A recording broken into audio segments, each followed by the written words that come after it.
Hi everyone, this is the 8th Continent Part 4. When we last left off, we were about to go to the trade station after a conversation with Keaton. So, +2 mine.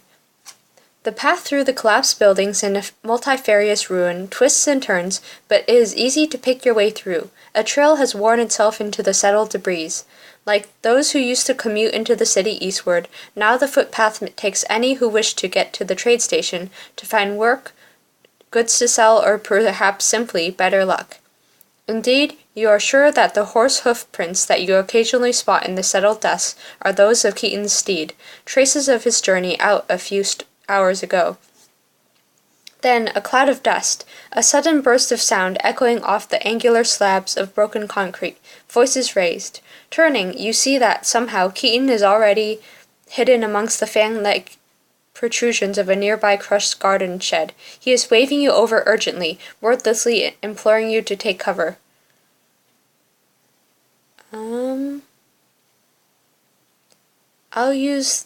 I'll take partial cover behind the van, but use my binoculars to peer out towards the distant disturbance. -3 mind. You scramble behind the mangled skeleton of the battered vehicle, but soon enough you've got your elbows planted on its dented roof and are trying to focus your binoculars on the disturbance up ahead. A breath of dust drifts over you, scraping and scouring the exposed metal of the van, but you continue to peer through the bins. Then you see it. There is the sudden flicker of movement, and for a split second you see something that, though it is gone quicker than it appeared, is scoured on memory like a glare on a retina. The silky, creasing movement of some kind of creature, some kind of worm-like monster, curling into the dusty oblivion. For a moment you wonder if what you saw was out of focus. The scale of the thing, and its flexing, bloated movement, almost insect-like. Keaton is by your side.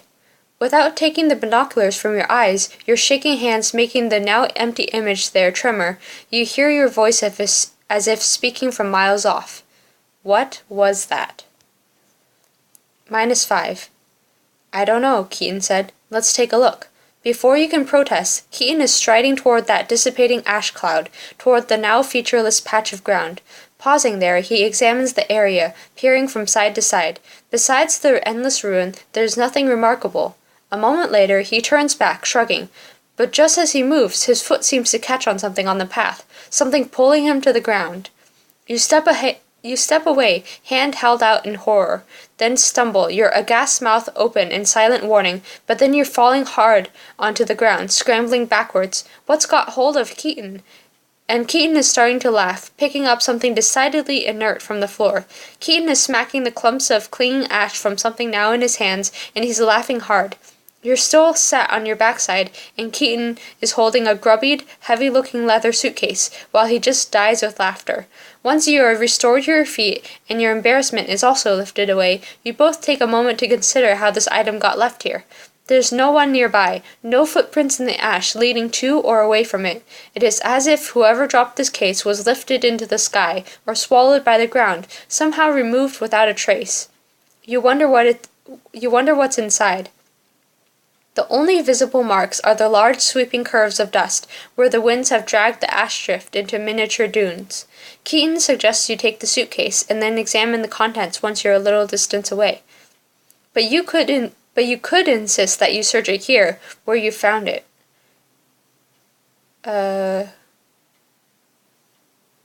I'll search it here, I guess. Okay. -6 mind. Sliding the case around on the loose dust, you examine the lock and your heart sinks. It's going to need to be hacked. Glancing around uneasily, all too aware you're attempting to loot the contents of someone's suitcase in the exact same place that it was mislaid, you search through your pockets for a battery. Your hands are shaking. From the corner of your eye, the loose gravel moves. You stare at the spot, then blink hard and rapidly. Perhaps it is nothing. Then, again, a few feet away, a rustle, a perceptible movement. Keaton is squinting into the distance. Snatching the case up, you tell Keaton that maybe his idea was a good one after all. After you've gone a few feet and skirted the massed wreckage of what was once a public toilet, you feel safe to put the case down. Besides, the thing is too heavy to take any further. A hefty Duralock is bolted to the front of the case, an advanced electronic locking device that you've seen enough times to know that it is nearly impregnable to brute force. Hacking past its systems is the only way around. Keaton prizes a battery from his pocket before pausing, laughing quietly to himself. "What?" you ask. "We're lucky," he says, nodding at the case. "This Duralock has its own power source. We don't need a battery to hack it like you normally would." You ping away the Duralock's protective casing, revealing the circuits underneath. You crunch your knuckles and take a breath. Time to try out your hacking skills.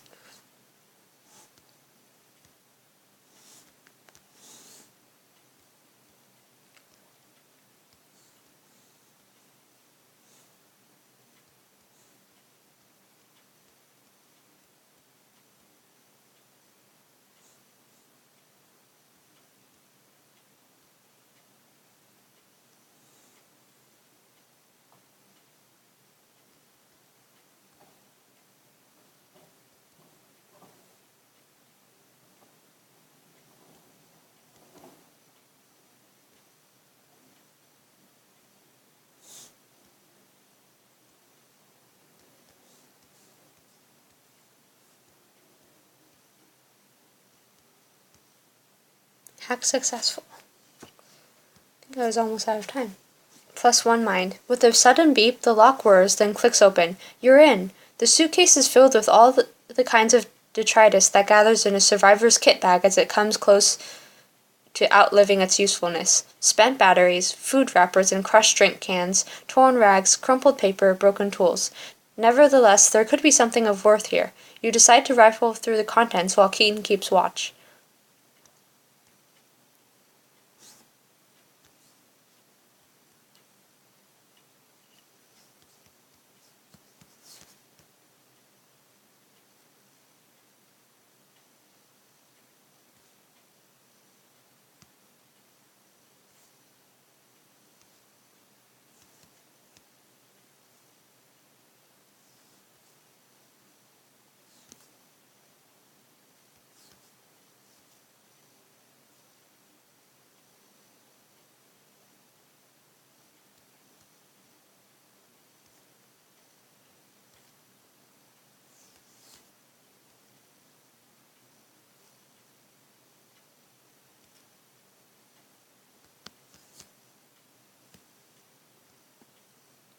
Amid the refuse, you come across a worn and dusty business card.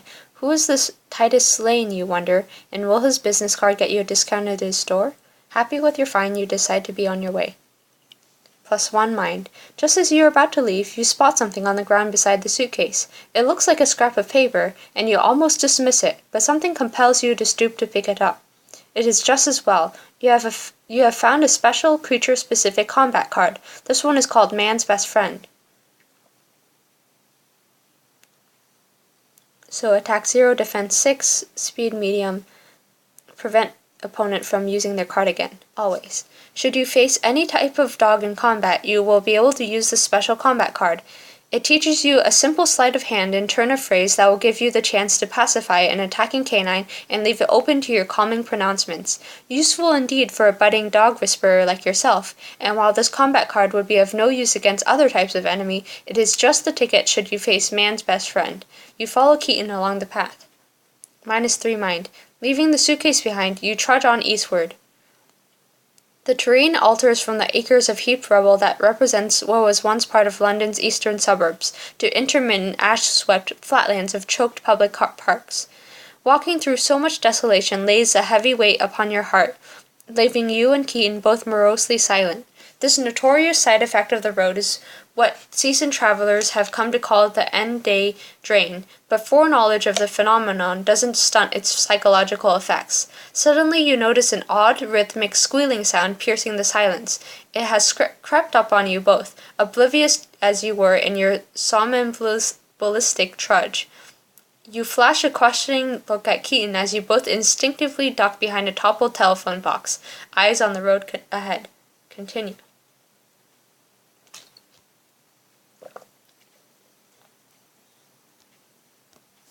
You emerge from behind the telephone booth, smiling. You can see now that the peculiar squealing is emanating from nothing more than the unoiled front wheel of a tired-looking wheelbarrow. It is being pushed slowly along the path by an equally tired-looking boy of perhaps 10 or 11.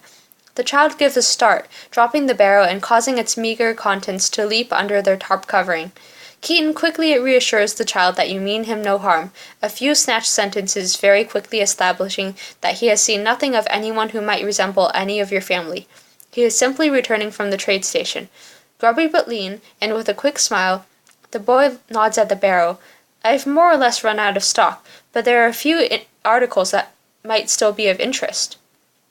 It seems, Keaton says, turning to you, that we will get to do a bit of commerce before we reach the trade station after all. You glance over the trader's wares. Vendors. Scattered through the wilderness are traders willing to buy and sell loot. You can buy essential supplies, as well as the occasional unique item or combat card. You can also gain hack by selling your stuff. Don't worry about selling quest items, only to find you want them later. Unique items that still have a use are never available for you to sell.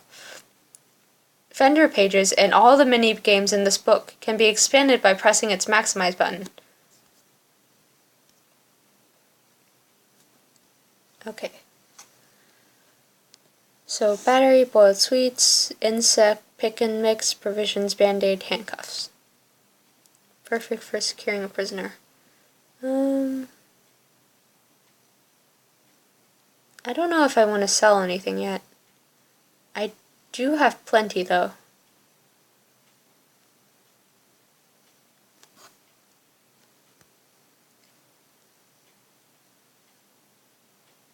I wonder if I'll need the handcuffs later, or a bandage. Do I have a bandage? No.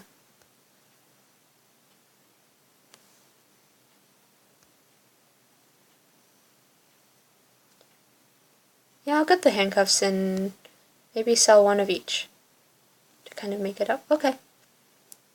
Thanks, kid. Keaton offers a warning about the dangers of traveling this road, even in the day, but the boy appears entirely unconcerned. Bidding him farewell, you leave the squeal of the wheelbarrow behind you. Then another distraction. Its front end partially crushed under a heavy fallen tree. A few feet away stands a large motorhome. Moreover, it is something of a deluxe model, all of 7 meters in length and standing dormant on flat, long since perished tires. Nevertheless, it is the only near-intact vehicle you've seen since leaving the bunker, a miracle on the otherwise ruined street. Yet you can see how it has come to escape the brunt end of N-Day's cataclysmic assault, for the vehicle is in the middle of the vast, clear, expansive driveway that belongs to the evidently once grand, now collapsed townhouse. The fallen tree has the vehicle pinned where it is, perceptibly lifting the rear wheels off the suspension. The tree is the only reason, you imagine, that the thing hasn't been driven away by the owner, or whoever else comes by. Further back, the unbuckled steel garage door promises untouched loot, its concrete lintel wincing under a weight of fallen masonry piled heavily on its bending roof. You notice that the digital display of the coded lock is still lit, brightly asking for its 5 digits as if end day never happened. Asking for 5 numbers you don't have. You'll have to hack your way through if you want to get in there. The house, nothing but wreckage. You wonder if the camper van or perhaps the garage will yield anything to help you on your way. Yeah, let's look at the camper van first. +1 mind. The flimsy door at first sticks in the jam, but then pings away, shaking the camper van on its suspension a little until your weight stills it. Inside, the space is bathed in a bright yellow light that, sandy and granular, pours into crevices, dissolves shadows. The motorhome is a single living space divided into 3 sections. The first, at the far end of the van, consists of a large double bed sprawling across the whole of the front end. You can make out the white spiderweb of the shattered windscreen that slopes down the crushed bonnet that you notice from the outside. The bed is unmade and, peeking from beneath it, you notice a series of worn packing boxes. What promises to be the front line of a parade of tightly arranged boxes of paraphernalia that disappear deep under the mattress. In the middle space, what you guess is the shower room door hangs ajar, while opposite it, the kitchenette, grubby but clear, still has a pool of stagnant water in the sink. You snatch up the chocolate bar that lies carelessly on the sideboard, almost by reflex. Tomorrow's dinner. This place is lived in. How recently is difficult to know. To your right, at the tail of the van, there is a makeshift desk, made up of what seem to be twin workbenches propping up an old door. The whole improvised table is festooned with papers. Looking closer, you can see that the whites and greys and blues and beiges are those of a patchwork of maps, several layers deep. And what gives the van its ancient yellow tint, not to mention its musty, weighty atmosphere, are all the maps that are pinned, taped, hung, or tied to the windows and walls like some kind of traveler's wallpaper. You have stumbled into a cartographer's domain. Whether he or she is still living is anyone's guess. Let's look at the desk. +2 mind. You move across to the laden desk.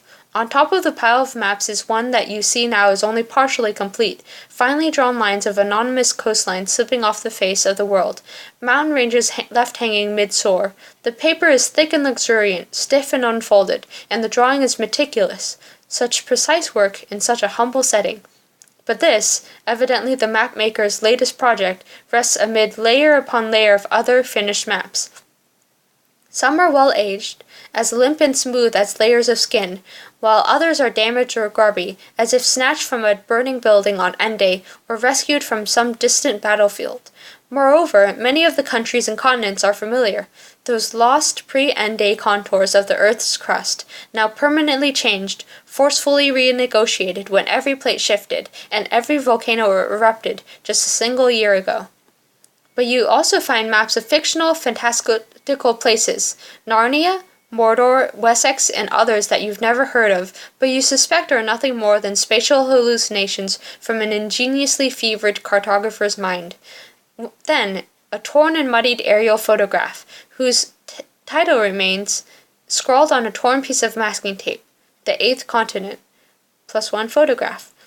You lift it up to the light, squinting at the curving quartile of land, the flanking stained blue of the sea, the ripped edges where the rest of the photo is lost. Is this photograph confirmation that the place truly does exist, or does its position among so many fictional and lost geographies confirm that the eighth continent, too, is just another myth? The coastline here could be anywhere, to your untrained eye. Unsure what the existence of this photo means, your rapture is nevertheless undiminished. You found an article surely of tremendous value, one way or another. You could now search under the bed and see what else of value this humble camper van might give up. Sure.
+1 mind. You have ransacked your way through a dozen boxes filled with any manner of miscellaneous rubbish until you catch sight of something folded neatly, flattened at the bottom of the last box. Prizing it out carefully and unfolding the flattened sheets of the delicate paper, you see that you have discovered an old OS map. It is detailed, covering the part of the city north of the Thames. You couldn't have wished for a more relevant map given your current location. +1 map.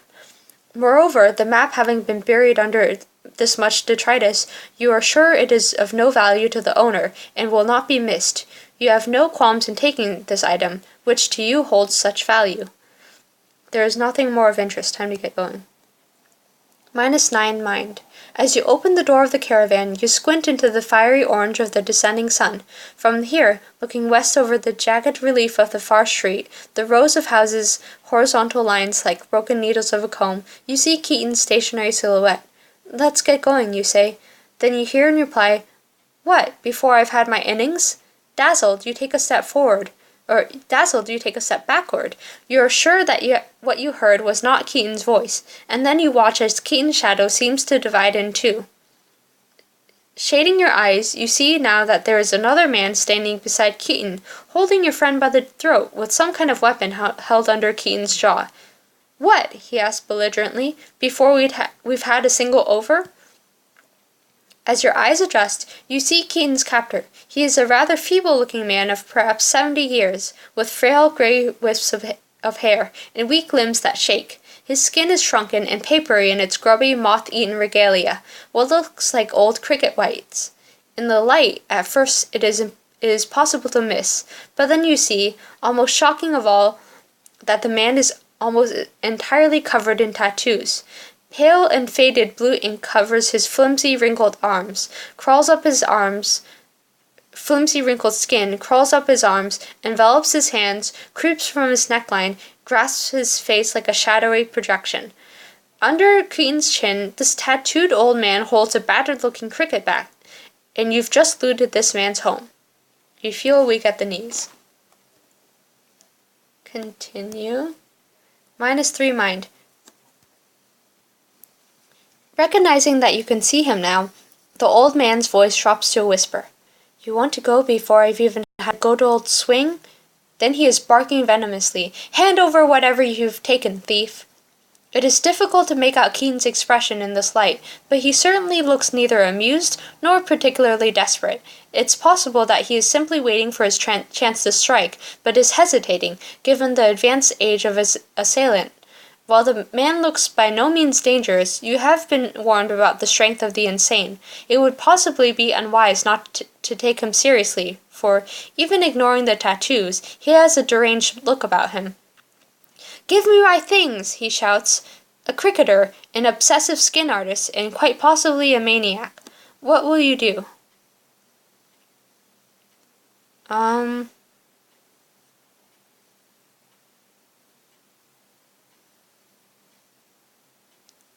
I kind of feel bad. I think I could probably get away with giving back just the photograph. You know what? I'll try it. Because last time I played this, I gave back both. And I kind of want to see what will happen if I just give the photograph. -9 mind. Great.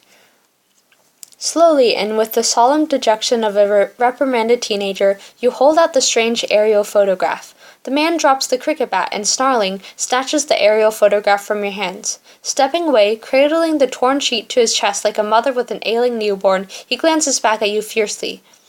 "You just saved your friend's life," he whispered, the tattoos on his face, pale, shaky lines, stretching and bunching in angry clenches. The man then steps forward, retrieves his bat, and tucks it under his pale arm.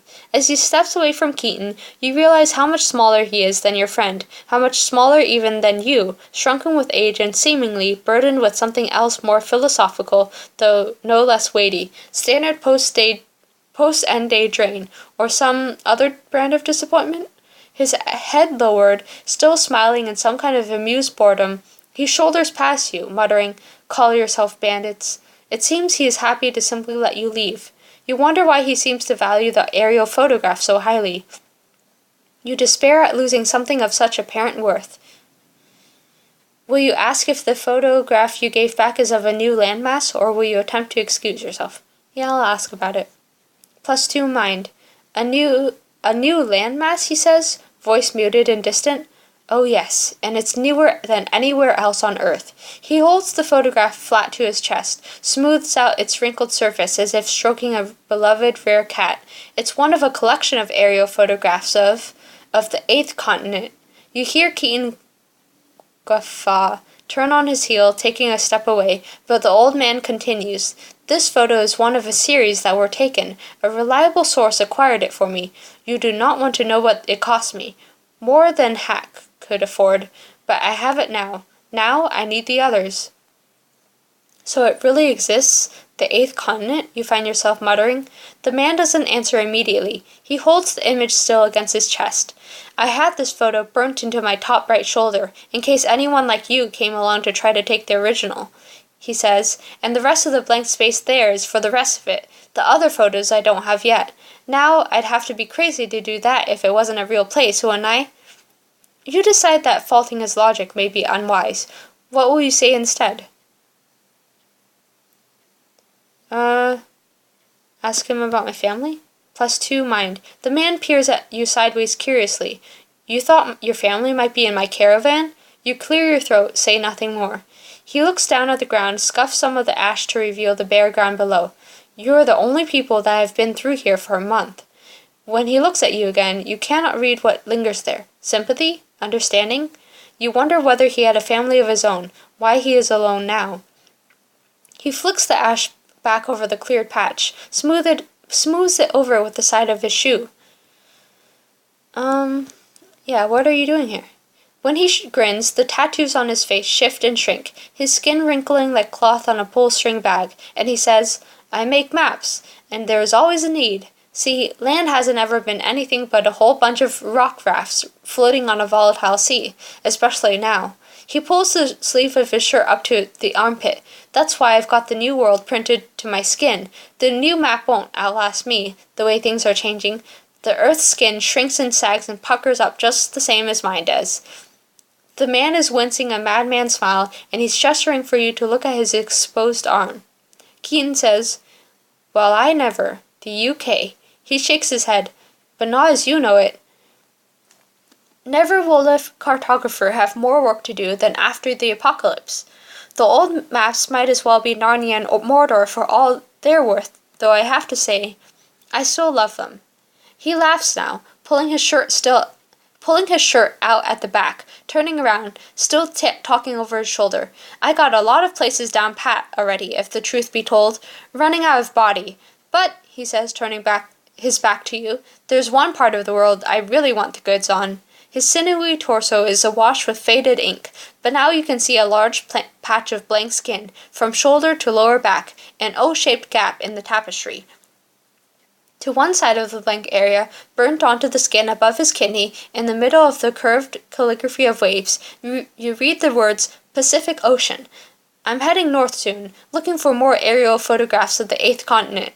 Told there are some to be found here and there, for those who are looking. You nod, smiling, then jump backward as the man pushes his bat out to you, handle first, +1 cricket bat. Hit for 6, attack 8, defense 0, speed medium, rest 5 rounds. Reduce defense of opponent's card by 1, always. I won't be taking this beat with me, he grins. You take it. You're a good kid and I'm guessing you're gonna need some protection. Ask about tattoos. +1 mind.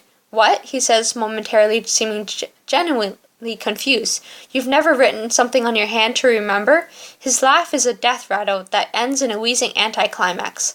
Some people's work leaves them with a crow's feet and less hair. Mine has a much more fundamental impact on my body. Anyway, it can't hurt to have a second copy. A backup? Suddenly you notice that Keaton is laughing as well, and for a moment it seems that the cartographer isn't as crazy as you first thought. Perhaps the tattoos themselves made it harder for you to read his facial expressions. Maybe you couldn't see past them. It's time to go. +1 mind. The man is smiling now, and Keaton looks at you with an air of impressed surprise. It seems you've managed to bring this man around with the skill of a negotiator. He waves a finger playfully in the air. Before you go, a riddle. Keaton is smiling no more, and for a moment you consider simply walking away. You've a family to find, yet you consider this man's wavering temperament. You daren't risk anything now. What always runs but never walks, often murmurs, never talks, has a bed but never sleeps, has a mouth but never eats. He stands looking at you intently. How will you answer? Is it a river? +3 mind. The man emits a kind of strangled wheeze, which finally breaks out of itself and transforms into a brand of laughter. Yes, that's it, an old favorite. He seems to consciously let his face fall, and for a serious air to take hold once again. A river. And there's one ahead, too. A river. Out there in the mudlands that they call the cement flats. Keaton takes a step closer and says, "We know, and we know of its dangers well enough." You wonder why Keaton didn't share this particular insight with you earlier, but he ignores the frown that you flash in his direction. Instead, Keaton says, "It's low tide at this hour. I've always considered the way across via the northern route, following the old train tracks, is best. You wish to tell us different?" That is the most popular route, which is why I never use it. No. I do take the railway line, but only for a short while. I walk and I look north. The moment I see the spire of the St. Mary's Church, I cut through northward. There's a concealed path. It's easier, less risky, and there are fewer people, fewer bandits. Why are you telling us this? Because the old man steps away then, slowly turns his back. The sun casts orange crescents across his westward flank as he drifts toward his caravan. Almost out of earshot, he says, "This you ask of a man," then turns smiling, "who stains the world's roots onto his very skin?" Keaton turns to leave. So I can hack the garage door. I'm just gonna keep going. It's dusk as you move once more onto the dusty road. Continue. And I'll stop there and continue this in the next part. Thanks for watching.